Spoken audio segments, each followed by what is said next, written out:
जय गुरु जी संगत जी। मेरे प्यारे पिता परमेश्वर गुरु पाके चरणों में कोटि कोटि प्रणाम। जिन्होंने गुरु जी के इस ब्लेस चैनल को सब्सक्राइब नहीं किया वो प्लीज़ सब्सक्राइब कर लें और बेल आइकन को प्रेस कर लें ताकि आपको लेटेस्ट अपलोडेड वीडियो की जानकारी मिल सके और गुरु जी जो मैसेज या ब्लेसिंग आप तक पहुंचाना चाहते हैं वो बिना रुकावट पहुंच सके। ओम नमः शिवाय, शिव जी सदा सहाय। ओम नमः शिवाय, गुरु जी सदा सहाय। जय गुरुपा, अनंतम अनंतम शुक्राना मेरे गुरुपा। इसी के साथ आज के सत्संग की शुरुआत करेंगे।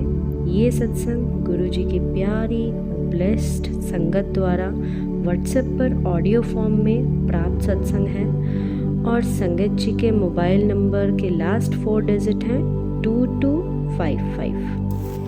जय गुरु जी, शुक्राना गुरु जी की सारी प्यारी संगत को जय गुरु जी।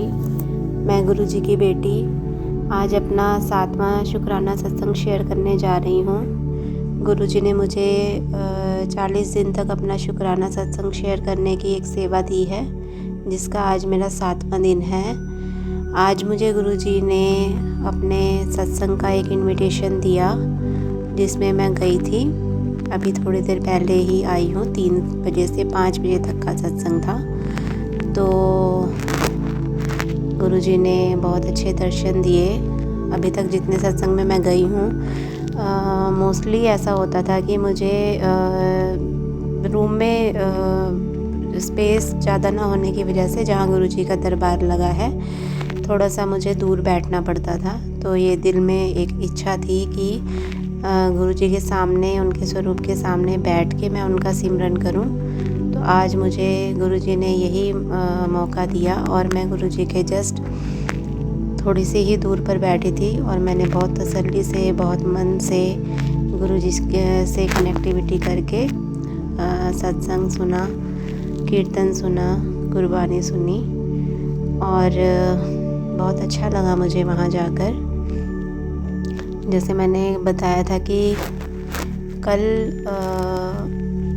मैं बड़े मंदिर में गुरुजी के दर्शन करके आई हूँ। तो मैंने गुरुजी के लिए गुलाबों की माला और खुले फूल वहाँ चढ़ाने के लिए थे, बट वहाँ जाकर मैं भूल गई वो वहाँ पर सेवादार जी को देना।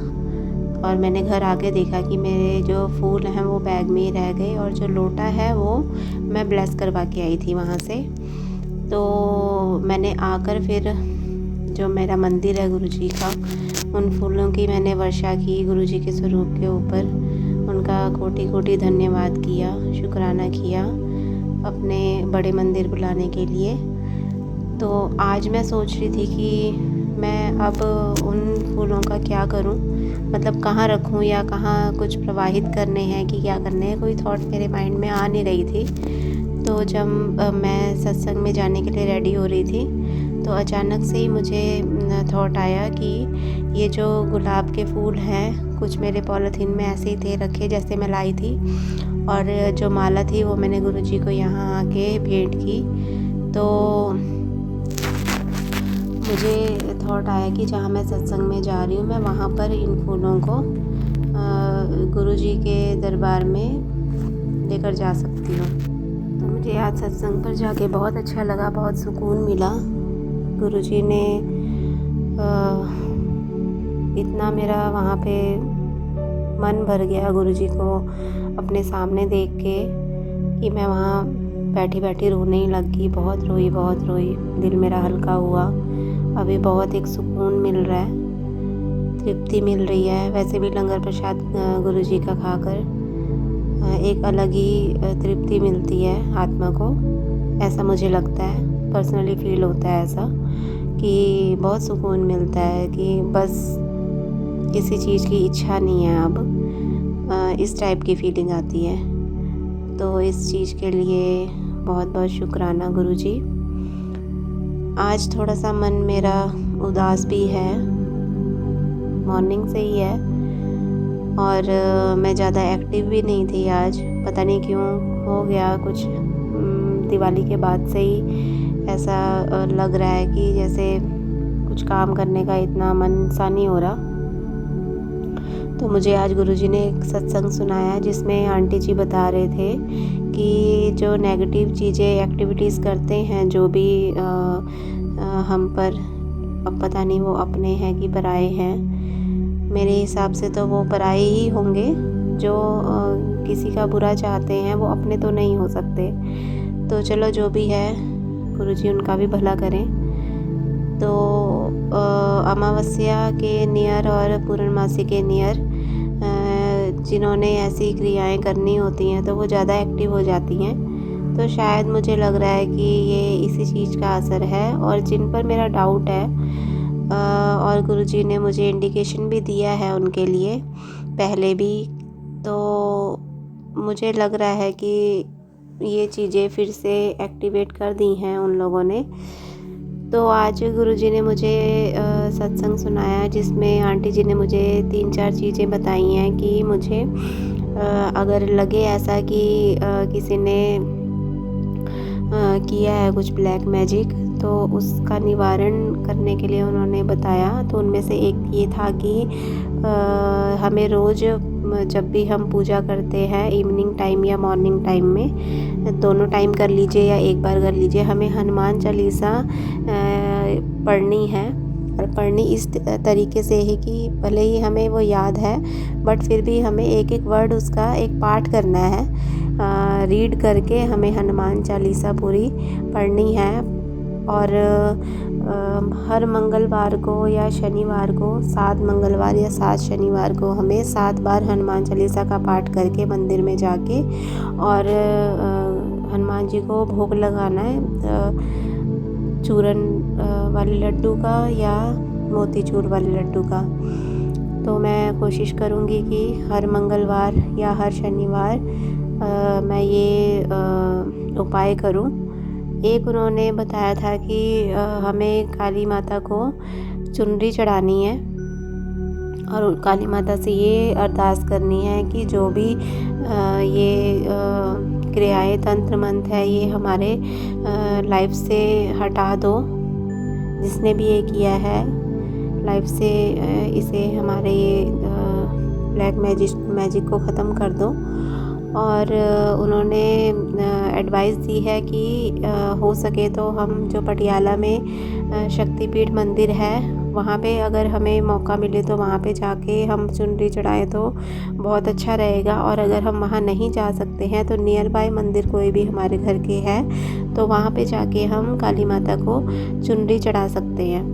और चौथा उन्होंने उपाय ये बताया कि बागेश्वर धाम वाले जो बालाजी हैं उनका एक मंत्र उन्होंने बताया था। मुझे अभी वो मंत्र याद नहीं है, मैं गूगल पे सर्च करके वो मंत्र देखूँगी।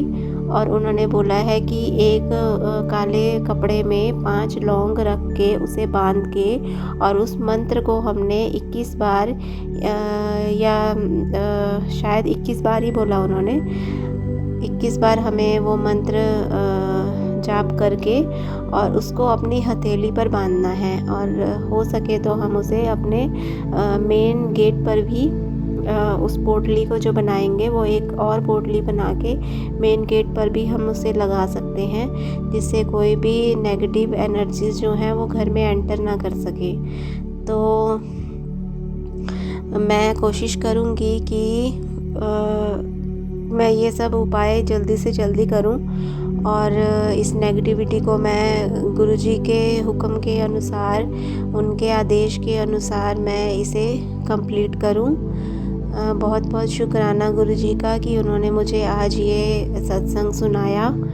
और आज एक और चीज़ अलग हुई कि गुरुजी मुझे बहुत टाइम से पहले सत्संग सुनाया था कि कोई लाल धागा है उसे घर से बाहर निकाल, या गणेश जी की कोई प्रतिमा है किसी भी फॉर्म में हो चाहे वो, तो अगर वो खंडित है तो उसे निकाल।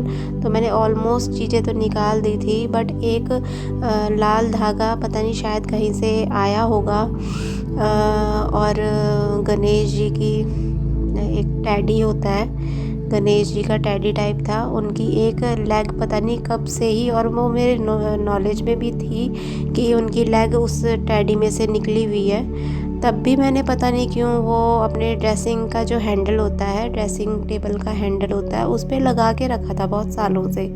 और एक जो लाल धागा है वो भी पता नहीं क्यों मैंने, जैसे होता है ना कि कोई भी चीज़ किसी धार्मिक स्थल से आई है तो हम उसको अपने पास रख लेते हैं, सजा देते हैं, तो बस मैंने भी बहुत टाइम से रखा था। तो आज दिन में जब मैं सत्संग सुन रही थी तो अचानक से ही, जबकि मैं ये सत्संग नहीं सुन रही थी, सत्संग में कुछ और ही सुन रही थी, तो मेरा ध्यान गया अपनी ड्रेसिंग पे, हैंडल पे, और मैंने देखा कि ये तो मैंने बेफालतू की चीज़ें ही लगा रखी हैं, क्यों लगाई हुई हैं, और नहीं लगानी ऐसा भी नहीं सोचा। बस उठी मैं और मैंने वो हटाई। गुरुजी ने आज मुझसे हमारे जो फैमिली फ़ोटो फ्रेम्स हैं वो भी साफ़ करवाए, और अच्छा है कि मैंने देख लिया, वो हो रहे थे क्लींजिंग के लिए।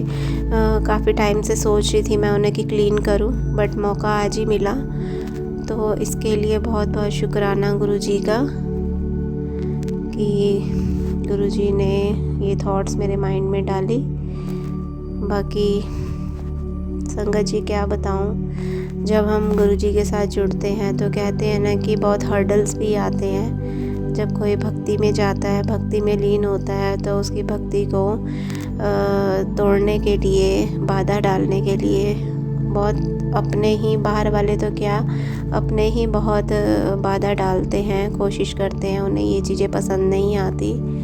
तो मेरी ही फैमिली के मेंबर हैं कुछ जो ये चाहते नहीं हैं कि मैं कुछ भी करूं। मेरे सत्संग में जाने से भी उन्हें बहुत प्रॉब्लम है। इवन कि मैं घर में गुरुजी की पूजा कर रही हूँ, उससे भी बहुत प्रॉब्लम है। बट ये है कि मुझे बोल नहीं पाते वो, बट भाव समझ आ जाते हैं कि इनके भाव क्या हैं। तो आज मैं जब सत्संग में गई तो वहाँ से आई तो मुझे उन्होंने आके टोक दिया कि वो तो लोअर कास्ट के हैं जहाँ पे तुम लंगर करके आई हो।